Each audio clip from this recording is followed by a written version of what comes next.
Marcelo Setkovich es director científico de la Asociación Argentina de Psiquiatría.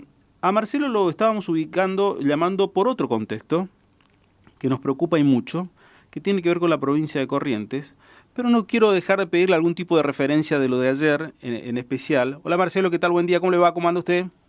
¿Cómo están ustedes? Un buen día. Gracias por atendernos. Marcelo, no sé si quiere hacer algún tipo de referencia o no, yo le pido las disculpas del caso porque la verdad cuando planificamos las entrevistas, como hoy lo contaba con Eugenia, Sí, el sí, tema... sí, hoy es el día sin... La verdad que yo no soy sociólogo, hablo como afectado porque yo vivo a pocas cuadras de la oh, cancha de River, lo lamento mucho por usted.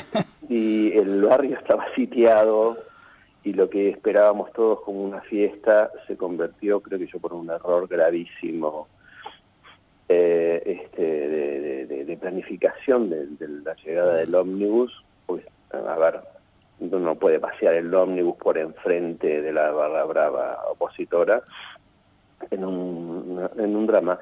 Y bueno, creo que sí, esto nos define como sociedad, somos incapaces de establecer acuerdos, la violencia está en nosotros, hemos construido, no sé, yo esto escapa a mí, pero claramente hemos construido una forma de comunicarnos a través de la violencia, en la cual está el Senado deliberando una ley que puede gustarte o no gustarte, pero los representantes del pueblo, el Senado, la legislatura, acá tenemos una escena de la con la legislatura, porque por la UNICABA, y un montón de docentes se niegan a la creación de la UNICABA, pese a que la idea original de disolver los ministerios no estaba en esa ley, o sea, no va a ocurrir, y por poco le prende fuego a la legislatura. Profesores, académicos, docentes, directores, evidentemente se ha institucionalizado una forma de protesta a través de la violencia, yo no sé. Yo realmente siento que la Argentina yo me siento como cuando uno va arriba de un auto que se está desarmando de a poco en la ruta, y ya nos queda poco, de lo cual sentirnos bien, porque por otro lado somos un país rico en un montón de sentidos, pero tenemos esta imposibilidad de ponernos de acuerdo, de zanjar diferencias, es una imposibilidad. El otro día escuchaba una periodista en televisión que decía algo muy inteligente, decía, fíjate que el insulto típico de la Argentina es vos no existís. No es no tenés razón, no estoy de acuerdo, vos no existís. Entonces esto creo que viene de muy lejos, y particularmente el tema de ayer puede haber tenido que ver con ciertos negocios que se les quitaron las barras bravas, cosas complejas, ¿no? Se me escapan a mí, que yo no soy ni político ni sociólogo ni experto en seguridad. Sí. Pero estuvo todo mal, y estuvo todo mal manejado después, ¿no? Unos no abrían la boca y los otros no querían jugar, qué sé yo. Me pareció todo muy doloroso, y yo no sé en qué condiciones van a jugar unos y otros hoy. Se quiso instalar la sospecha de que los jugadores de Boca estaban simulando, sí, claramente.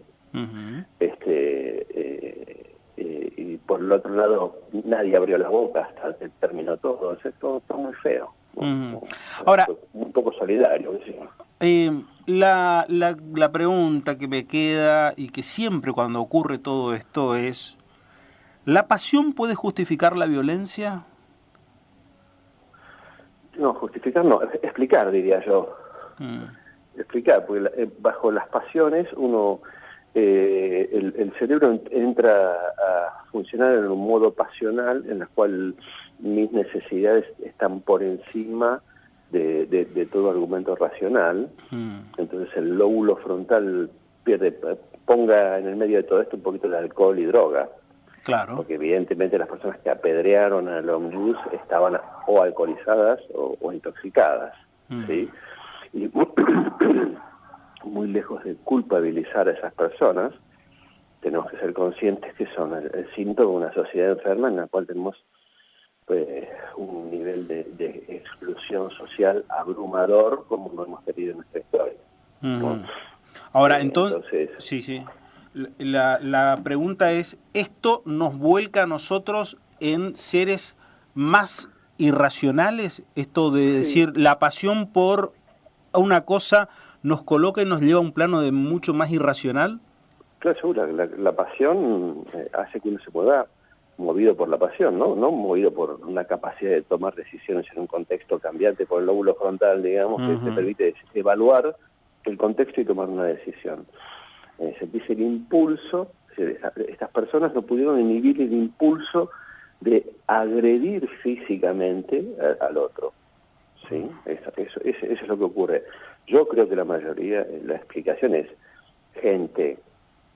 No conozco los detalles, ¿no? Pero uno imagina que la gente que hace estas cosas en otros contextos es gente que tiene intereses raros, ¿no? Nosotros en Buenos Aires, nosotros en Corrientes, pero en Buenos Aires lo vemos todo el tiempo porque somos rehenes de la conflictividad social, digamos, profesional, a través de los piquetes y las tomas y las situaciones de violencia extrema que sabemos positivamente que son manipuladas por ciertos grupos. Ahí hay un interés en el cual ciertos grupos políticos que tienen poca representatividad utilizan la violencia como forma de visibilizar dicen visibilizar la protesta, pero lo que visibilizan no es la protesta, lo que visibilizan es simplemente su oposición a un sistema, ¿sí? Uno cree que votamos y el que gobierna toma las decisiones y hay que tratar de acompañar las cosas que salen también, pero hay un grupo de gente que dice que no. O sea, en este caso hago caso omiso de ese tipo de violencia, como lo que se vio en el Congreso, en la votación de las leyes. Eso es gente con intereses políticos espurios. Pero para mí yo lo que veo es al excluido, lamentablemente lo que veo es al que se cayó del sistema, que lo único que tiene es ese momento de diversión. Además había mucha gente que no había podido entrar, porque se quedaron afuera porque hubo mucha falsificación de entradas, o no sé qué es lo que pasó, yo no hago acusaciones. Entonces esa gente estaba frustrada y alcoholizada, y usted tiene la tormenta perfecta. Pasa el ómnibus a 20 metros suyo y usted agarra lo primero que tiene y se lo quita. Por supuesto, yo no lo hago, usted no lo hace, nosotros nos agarramos a pedras, pero pensemos en un momento en el cual el nivel de brecha social es enorme, ¿sí? Y lo primero que tenemos que pensar es eso, que necesitamos mucha educación para subsanar esta brecha. Esta brecha no se subsana solamente con crecimiento económico, esta brecha se subsana con educación, ¿sí? Fundamentalmente. Este tipo de características es exclusivamente argentina. ¿Hay otras sociedades que también tienen este grado de violencia?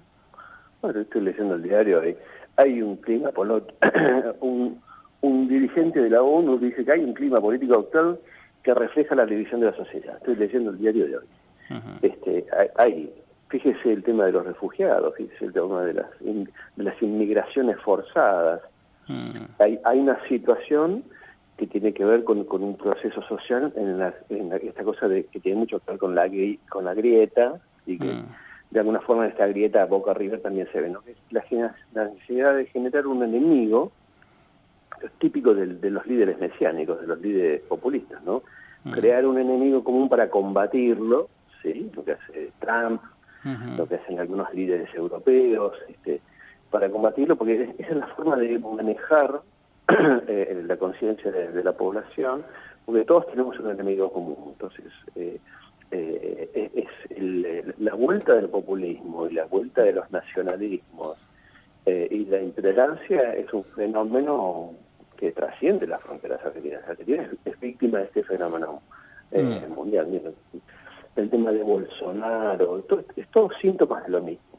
Todos síntomas de lo mismo. Sí, a ver, Marcelo, yo entiendo la grieta, a mí me interesa la grieta como decir, tenemos posturas distintas, pero en un punto coincidimos y superamos ese hecho. Acá la grieta va un poco más allá, dice la grieta en realidad, lo que hay en el medio nunca es un punto de acuerdo en el tema en sí, sino que existe el abismo total y absoluto. El abismo que ha sido arteramente generado por gente muy inteligente, que maneja muy bien la propaganda, ¿sí? De una forma muy cercana al fascismo, que logró generar esta cosa de, independientemente de a quién adhiera usted, esta cosa opositora de ayer, toda la cancha de River terminó insultándolo a Macri. Uno se pregunta, ¿qué tiene que ver Macri en este asunto? ¿Sí? Eso fue instalado por gente muy hábil para manipular la cabeza de las personas. Independiente de nos guste la política, todos estamos viviendo mal, Sí. es el presidente de la República. Sí. ¿Sí? Entonces, qué sé yo, el tema de la grieta tiene que ver con diferencias sociales, pero fundamentalmente hay que ser clarísimo, tiene que ver con manipulación de la cabeza de las personas, a través de los medios, a través de eslogans, a través de imágenes. Eso es, no veamos otra cosa en la grieta, porque o no dejemos de ver eso. Por supuesto que estamos en una situación social espantosa, pero la grieta es un fenómeno sociocultural que será estudiado por nuestros nietos como un modelo de manipulación de todas, no le echo la culpa a un bando en este caso, pero ahí la grieta favoreció que resurjan en cierto estrato argentino ciertos discurso clasista oligárquico que uno hacía muchos años que no escuchaba, ¿no? Entonces, y eso es consecuencia de la grieta. Esta cosa de abrir bien las aguas de forma tal que se vea bien de qué lado está uno y de qué lado está el otro. Yo creo que eso es manipulación, para mí es manipulación, mucha habilidad para elegir los temas, la agenda, y lo que se denomina la metáfora del hombre de paja. ¿Sí? Yo construyo una imagen de lo que creo que sos vos, pero claro, no es lo que sos vos, es lo que yo digo que sos. Entonces construyo una imagen, un Macri, por ejemplo, ¿no? Vamos por otro lado, una Cristina negativa, mentirosa, ladrona. No, esto ni Macri tampoco, es un oligarca, mentiroso, ladrón, prebendatario. Esa forma de... la metáfora del hombre de paja. Uno construye la imagen que quiere odiar, que no es la realidad, es la imagen que uno construyó, entonces es más fácil odiarlo, más fácil rechazarlo. En eso han sido muy hábiles los generadores de publicidad, de publicidad política, ¿no? Sí, y en realidad en el medio de eso me quedó decirle nada más que la grieta en realidad no es una sola construcción, sino que es funcional al fin y al cabo la dirigencia política, que es lo más preocupante, porque al ser funcional quiere decir que mientras que para ellos les sea útil, seguiremos con la grieta. Sí, ayer un amigo mío que está de viaje, un colega que vive en el exterior y que es profesor, estaba visitando Londres y saqué una foto del monumento a Churchill en Londres, ¿no? Sí. Y dice, este tipo salvó este país. Y yo decía, comparaba con nuestra dirigencia política. Y dice, yo no creo en los líderes mesiánicos ni creo en los líderes providenciales, no, soy la cosa más antipersonalista que hay. Pero el tipo logró que todos los británicos se pongan de acuerdo en ciertas cuestiones en determinado momento, y nosotros no logramos ponernos de acuerdo en cuestiones básicas, no logramos sentarnos a discutir ciertas cuestiones. En psiquiatría lo hemos pasado con la sanción de la ley de salud mental, por ejemplo. Le doy un ejemplo. En 2010 se sancionó una ley, la 26.657, en la cual una ley de salud mental en la cual la opinión de los psiquiatras no fue tenida en cuenta. ¿Por qué? Porque representamos no sé qué cosas muy de intelectuales de la década del 70. Bueno, eso es la grieta. Nosotros los psiquiatras vivimos la grieta en forma muy descarnada, porque nos dejaron afuera de la discusión. Entonces tenemos una ley de salud mental sin ningún contenido científico, Claro. con contenidos muy ampulosos. Y yendo al tema del suicidio, que es el tema de hoy, Ujú. que me parece muy importante, yo sé que el tema era este, Ujú. el suicidio es una de las principales causas de muertes entre la gente joven, es una verdadera epidemia en el mundo, y a veces ocurre en algunas localidades que aumenta la incidencia porque se produce un cierto fenómeno de emulación. Y eso tiene que ver mucho, los comunicadores sociales como ustedes son muy importantes, porque cómo se comunica el suicidio. Y lo más importante es que, si quieres después se los mando, hay ciertos tips que seguir, pero lo más importante es que Sí. tiende a actualizarse el suicidio, ¿sí? Se suicidó porque en realidad lo primero que hay que entender es que en el 95% de los casos las causas del suicidio son trastornos mentales plausibles de ser tratados, y que lo que necesitan esas personas es una red de contención que permita detectar esa condición para que el tratamiento, para que la persona pueda ser acompañada y tratada. Es mentira esta idea de que las personas que amenazan no se suicidan, eso es mentira. Todas las personas que cometen suicidio en algún momento a alguien le avisaron o tuvieron contacto con algún sistema médico, y es un verdadero flagelo, y uno como familiar, como amigo, lo que puede hacer es no meter la cabeza debajo de la tierra, si uno sospecha, qué sé yo, acercarse a esa persona y tender la mano, ¿sí? Tratar de decir, bueno, a ver, no la estás pasando bien, a ver, veamos en qué te puedo ayudar. Contás conmigo, no dar consejos, decir, no, bueno, ya todo va a pasar, no, nada de eso, sino estar cerca. No necesariamente decir lo que se espera que se diga habitualmente, sino acompañar y decir la Acá realidad. estoy, sé que no la estás pasando bien, contá conmigo, acá estoy para acompañarte. ¿Querés que charlemos? Charlemos. ¿No querés que charlemos? No charlemos, pero acá estoy. ¿No? Esto para los familiares, en general la gente se asusta y huye. Entonces lo que hay que hacer es no dejar sola a esa persona, acompañarla. Mirá, ¿querés que vayamos a ver a alguien? Busquemos un médico, busquemos a alguien que pueda ayudar. Rodearlo de todo el cariño, porque la persona que está con ideación suicida es porque se siente miserable y desamparada, ¿sí? Entonces lo que tenemos que hacer es demostrarle con nuestro gesto que no está desamparada y que podemos acompañar. La otra percepción que me queda siempre es cuánto tuvo que haber sufrido anteriormente hasta tomar la decisión. Exactamente, muchísimo, muchísimo. Las personas que creen que el suicidio es un acto de cobardía no entienden. El suicidio es una forma de enfrentar un sufrimiento que se torna insoportable, a punto tal que terminar con todo es la solución. Pero hay que entender eso, la persona, el sufrimiento en general, la mayor parte de las veces es depresión, a veces son psicosis, pero la mayor parte de las veces es depresión. Sí, el sufrimiento que genera, que termina, porque al sufrimiento, a la angustia, a la tristeza, a la falta de motivación, hay un momento clave en el desarrollo del suicidio, que es cuando aparece la desesperanza. Ahí es donde las cosas se complican y las posibilidades se magnifican, o sea, aumenta el riesgo. Cuando a todo el sufrimiento aparece la desesperanza, la idea de que esto no va a mejorar y que no voy a superarlo. Sí, sí. La verdad es una cuestión me parece compleja y que no del todo analizada, porque se lo sigue viendo en muchos casos como una cuestión rara y por eso se alejan.